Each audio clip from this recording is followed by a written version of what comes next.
एक छोटे से गांव रामवाड़ा में मनोहर अपनी पत्नी कमला देवी और बेटे बजाज के साथ रहता था। मनोहर एक बहुत गरीब आदमी था जो बाजार में सब्जी बेचता था और उससे अपने घर का खर्च चलाता था। मनोहर चूँकि गरीब था, इसलिए वो अपने बेटे बजाज को बड़ा आदमी बनाना चाहता था ताकि वो एक शानदार जिंदगी गुजार सके। इसलिए उसने अपने बेटे का एक बड़े स्कूल में एडमिशन करवा दिया। बजाज भी अपने पिताजी का ख्वाब पूरा करने के लिए दिन रात मेहनत करता और दिल लगाकर पढ़ाई करता।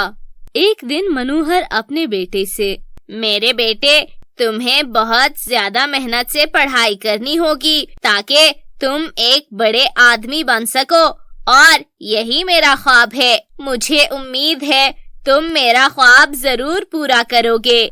बजाज ने अपने पिताजी से वादा किया कि वो उनका ख्वाब जरूर पूरा करेगा और एक दिन बड़ा आदमी बनकर दिखाएगा। दिन इसी तरह गुजर रहे थे कि एक दिन बजाज के पिता मनोहर की मृत्यु हो गई।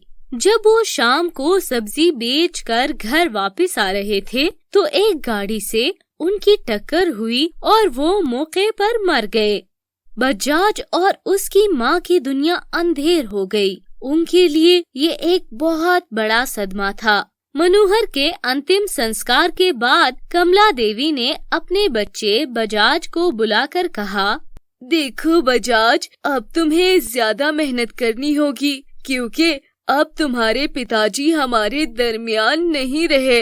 अब तुम्हें अकेले ही घर चलाना होगा और अपनी पढ़ाई भी मुकम्मल करनी होगी। बजाज अपनी माँ की ये बातें सुनकर परेशान हो गया क्योंकि वो तो अभी पढ़ रहा था और वो अभी पढ़ाई के अलावा कोई काम नहीं करना चाहता था। मगर अब घर में कमाने वाला भी कोई नहीं रहा था।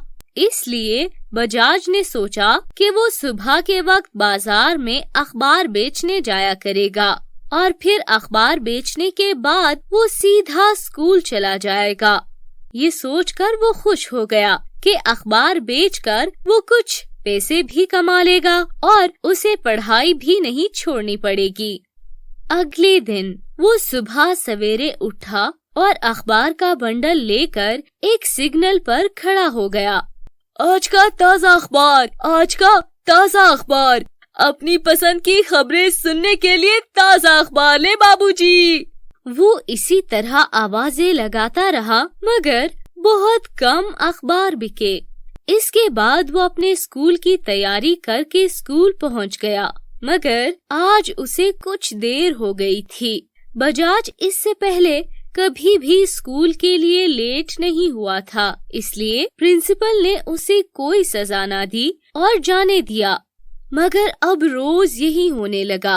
बाजार में रश की वजह से उसे अखबार बेचने में देरी हो जाती थी और फिर उसे रोज रोज सजा मिलने लगी। एक दिन ऐसा हुआ कि वो सारे अखबार बेचकर जब स्कूल पहुंचा तो काफी देर हो चुकी थी।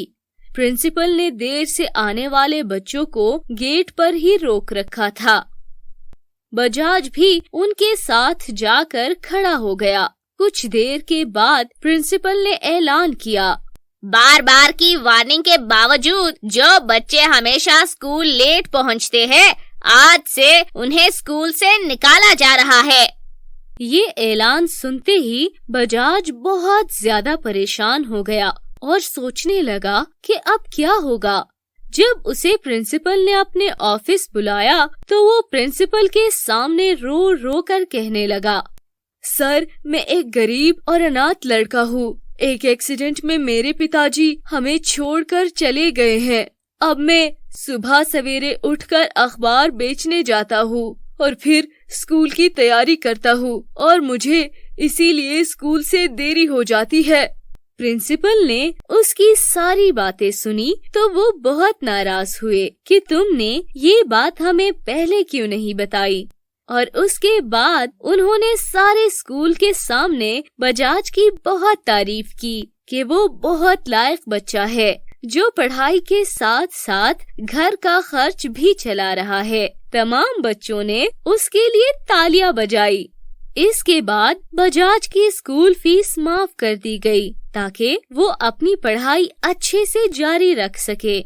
इस तरह से बजाज ने अपने पिताजी का सपना पूरा करने के लिए खूब मेहनत की और पढ़ाई के साथ साथ काम भी करता रहा।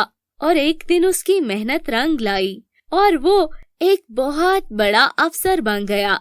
और फिर वो अपनी माँ के साथ एक कामयाब जिंदगी हंसी खुशी गुजारने लगा। काला गुलाब। रियासत जयपुर का राजा बहुत ही रहमदिल इंसान था। उसने अपनी रुआया को बहुत खुश रखा हुआ था। एक दिन एक जादूगर वहाँ से गुजरा तो उसे ये रियासत बिल्कुल पसंद नहीं आई। उसने फौरन जाकर रियासत के राजा पर अपनी शक्ति से ऐसा जादू कर दिया कि वो रहमदिल इंसान से जालिम हो गया। अगले ही दिन से राजा ने रियासत में हर चीज महंगी कर दी और गरीब आवाम भूख से मरने लगी। इससे पहले राजा ने हर बच्चे के लिए तालीम फ्री रखी थी, मगर जादूगर के जादू की वजह से उसने हर स्कूल में भारी भारी फीस रख दी। ये देखकर गरीब लोगों ने अपने बच्चे स्कूल से निकालकर उन्हें मेहनत मजदूरी पर भेज दिया।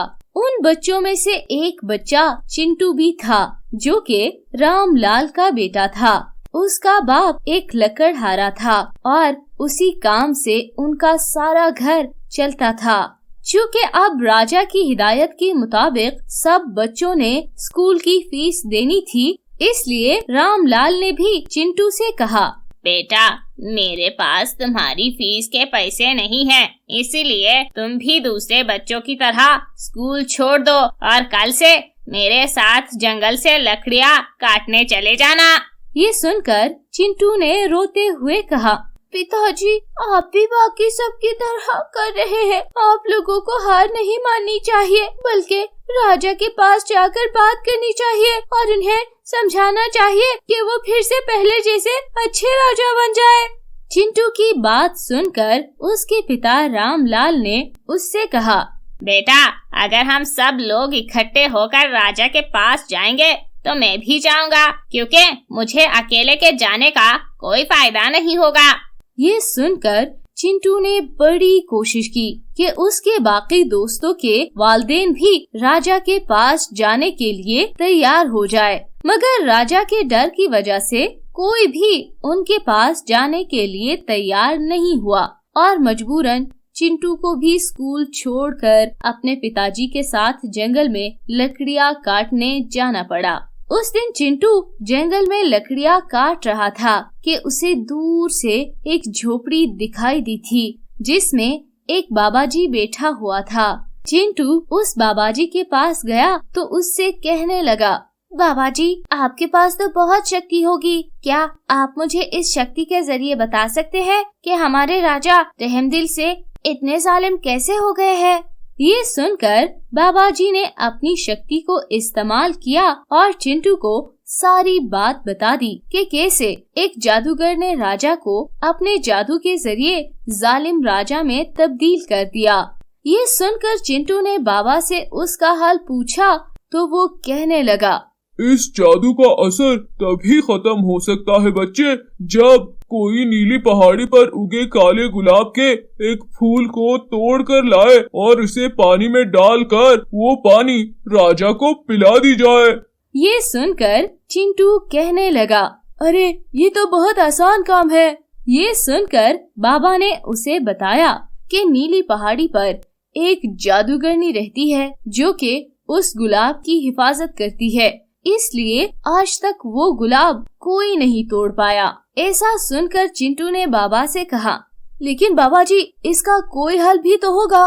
तभी बाबाजी ने चिंटू को एक सुर्ख रंग की पोटली दी और कहा, बेटा, जब जादूगरनी तुम्हारे सामने आए तो तुम इस पोटली में बंधी राख उस पर डाल देना, वो इससे जलकर राख हो जाएगी। चिंटू ये सुनकर बहुत खुश हो गया और बाबा से वो पोटली लेकर वो नीली पहाड़ी की तरफ अकेला चल पड़ा, क्योंकि वो जानता था कि कोई भी उसके साथ चलने को तैयार नहीं होगा। चिंटू बहुत ज्यादा सफर करके नीली पहाड़ी पर पहुंच गया और उसने जैसे ही काला गुलाब तोड़ना चाहा, वहाँ जादूगरनी आ गई। मैं अभी तुम्हें खा जाऊंगी। मगर इससे पहले कि वो जादूगरनी कुछ अमल करती, चिंटू ने बाबा की बात पर अमल किया और वो राख उस पर फेंक दिया, जिसकी वजह से वो मर गई और चिंटू वो काला गुलाब लेकर वापस आया और उसने राजा के एक नौकर के साथ मिलकर ये पानी राजा को पिला दिया। फिर क्या था, ये पानी पीते ही राजा पहले जैसा रहमदिल हो गया और चिंटू समेत सारे बच्चे फिर से स्कूल जाने लगे। आपने इस कहानी से क्या सीखा? अगर आपको ये कहानी पसंद आई तो लाइक, शेयर एंड सब्सक्राइब करना मत भूलिएगा, ताकि आप इस तरह की और कहानियाँ देख पाए।